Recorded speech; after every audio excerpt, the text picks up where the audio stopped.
Math 110, Graphing Polynomial Functions, Section 4.2. Now when graphing a polynomial function, we need to know one more piece of information, and this mainly just kind of helps us with the idea of how we're graphing this.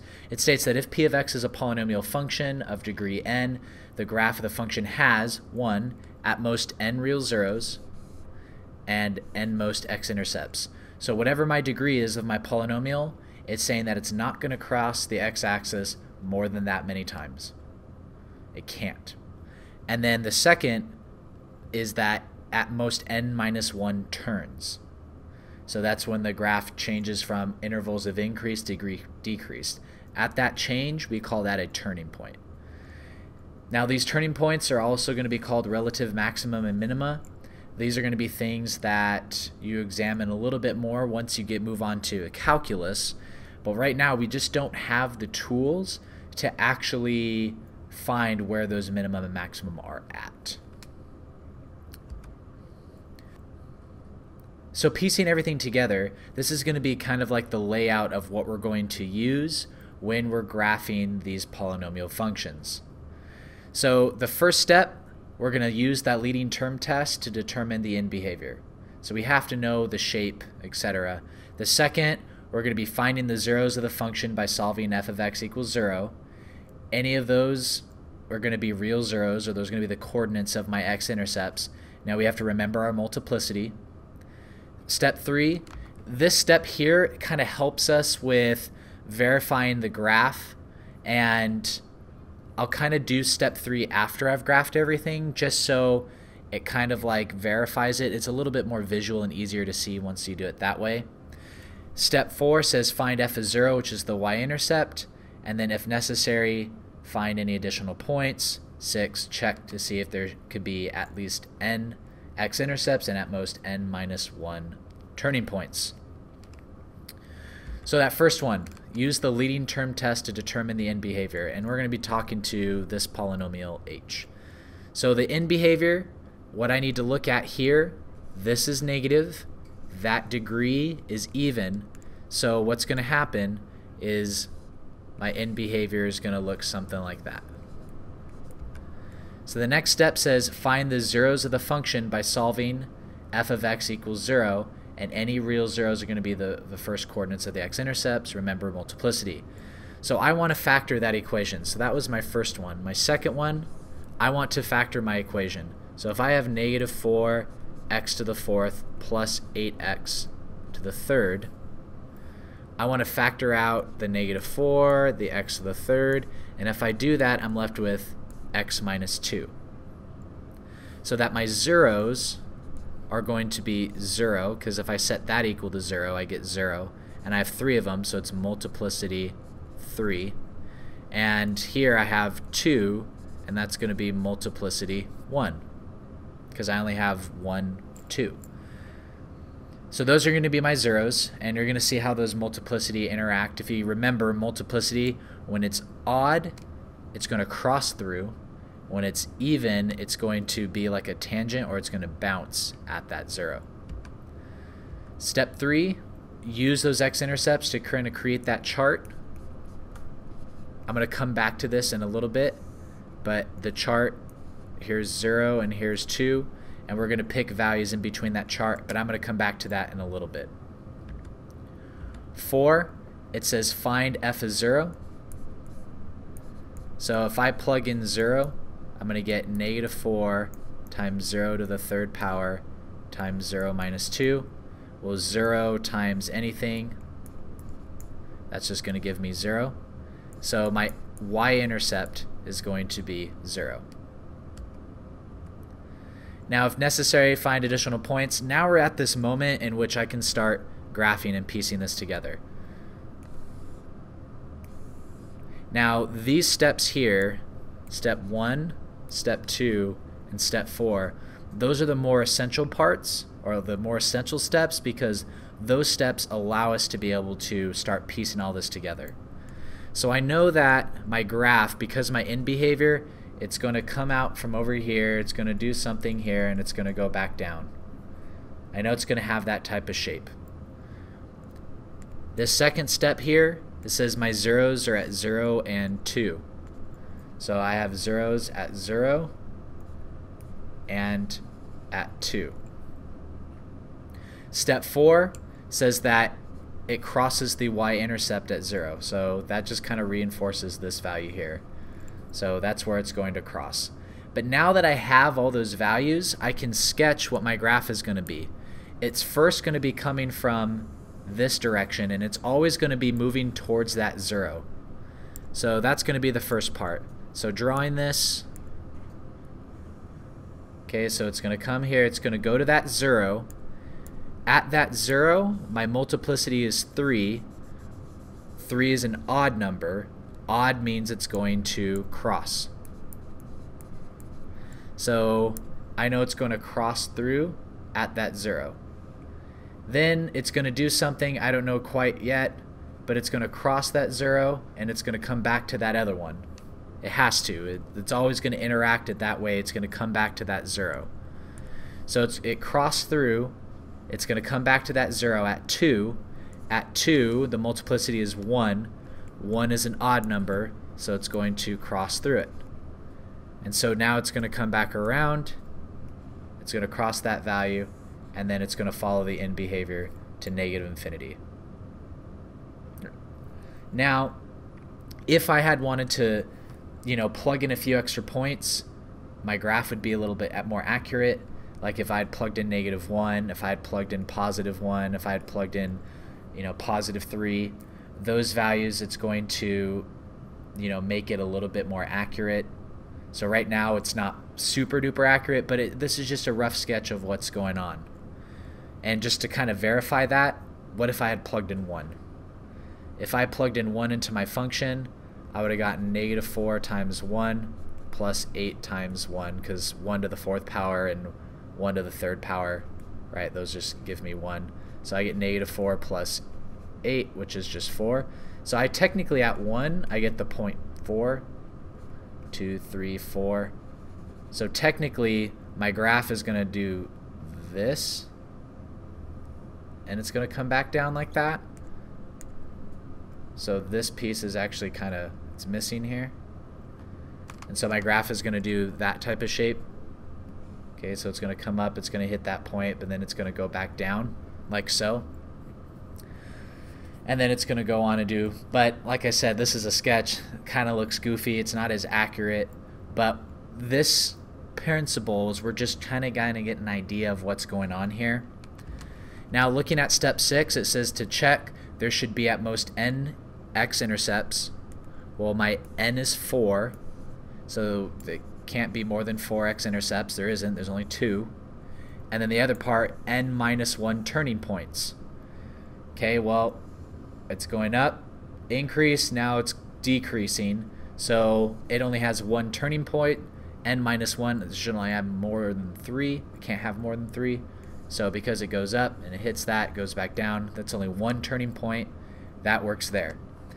Now this step that I skipped here, this step 3, this is just the intervals in which my graph is negative and where my graph is positive. So imagine that this line is your x-axis. So this is the x-axis that we have here.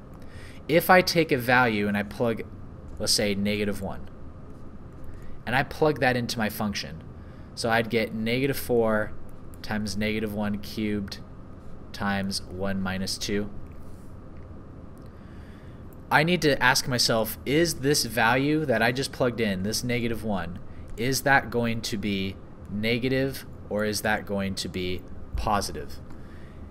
And so going through this, that would be a negative number. -1 cubed is negative. -1 minus 2 is also negative. A negative times a negative times a negative gives me a negative. So what this is saying here is on this side of 0, my graph is going to be below the x-axis. Well, if we verify what I had just drew, on this side, it's below the x-axis. So now I have to pick an interval between 0 and 2. What if I picked 1? So if I try 1, I get -4 times 1 cubed times 1 minus 2, a negative and a positive and a negative. Negative and a positive is a negative. Negative times a negative is a positive. So this region here is going to be positive. Now if we look at this, between 0 and 2, it's positive. It's above the x-axis. Now if I plugged in 3, I'm also going to get a negative number. And so this would be negative. And verifying 3, if we take a look, anything bigger than 2, it's negative. It's in the x-axis. So that's all that step 3 does, really. It's just kind of verifying what regions my graph is going to be in. Next example, number 1, says use the leading term test to determine the end behavior. So because this is positive and that's odd, it's going to have this type of shape. Now we need to find the zeros. So I should factor this. And so we do the little dotted line down the middle, factor out the x squared, and I'm left with 2x plus 1. Factor out a negative 4, and you're left with 2x plus 1. So then I get x squared minus 4 times 2x plus 1, and that factors into x plus 2, x minus 2, and 2x plus 1. And so my zeros are going to be negative 2 multiplicity 1, positive 2 multiplicity 1, and negative 1/2 multiplicity 1. So those are going to be my zeros. Step 3, like I said, you can just use it to verify it. I'm going to skip it. And so we're going to go to step 4. Okay, this was because this was the other important element. Find f of 0. So plug in 0. 2 to the 0 third plus 0 squared minus 8 times 0 minus 4. That just gives me negative 4. So I know it's going to cross the y-axis. In this case it would be g of 0. But it's going to cross the y-axis at negative 4. Now I have enough. I can start piecing this together. So my zeros are going to be negative 2, negative 1/2, and positive 2. Because that's negative 1, negative 2, 1, and 2. And my end behavior, okay, it's going to do something like that. And I know that it has to cross the y-axis at negative 4. 1, 2, 3, 4. So now drawing this, I know it's going to come from this end right here, right? It has to come from the negative infinity, and it's going to hit that 0. Now, because the multiplicity is 1, it's going to cross. Now, just looking at all of these, because my multiplicity is 1, they're all odd, it's going to cross every single one of those zeros. So my graph is going to come up, get to that negative 2, it's going to cross through it, it's going to come up, it's going to get to the negative 1, it's going to cross through it, it has to get to that y-intercept, it's going to go down, has to get back to the 0 up here, at 2 it's going to cross through it, and it's going to move on to positive infinity. And so as you can see, my graph there is going to retain that same shape. So let's verify that again. So it comes from a negative infinity, goes to the negative 2. At negative 2, my multiplicity is 1, so it's going to cross. So it crosses through. It has to come back and get to the other 0. At negative 1/2. At negative 1/2, its multiplicity is 1, so it's going to cross. Has to go all the way down to negative 4, because that's my y-intercept. It has to go past it. Now it has to come back up somehow, and it has to get to my 2. Multiplicity 1 is, so it's going to cross, and so now it's going to go on to positive infinity.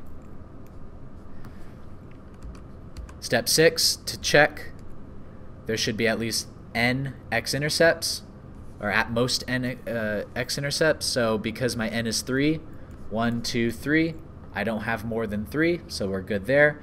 N minus 1 turning points, so that means 3 minus 1 is 2. I can't have more than 2 turning points, so I have 1 turning point, 2 turning points, and it goes on forever. So it fits 6. So I am fairly confident that I've graphed this pretty well. Number 3. Now sometimes when it's all factored, you just need to multiply the first terms to be able to create your leading term. So multiplying those together, I'm going to get x to the fourth. X to the fourth is going to have that type of shape. So then step 2, find the zeros. Now my zeros are going to be 0 and multiplicity 1, since I only have one. 1 multiplicity 1 and negative 2 multiplicity 2. It's going to cross here, and it's going to bounce here. 3, we're going to skip that for now. But 4, finding f is 0. So all I need to do is plug 0. So I get 0 times 0 minus 1 times 0 plus 2 times 0 plus 2. 0 times anything is going to be 0. So my g of 0 is going to be 0, and that's going to be my y-intercept. So now being able to graph this, my zeros are going to be 0, positive 1, and negative 2. And it's going to have this type of shape.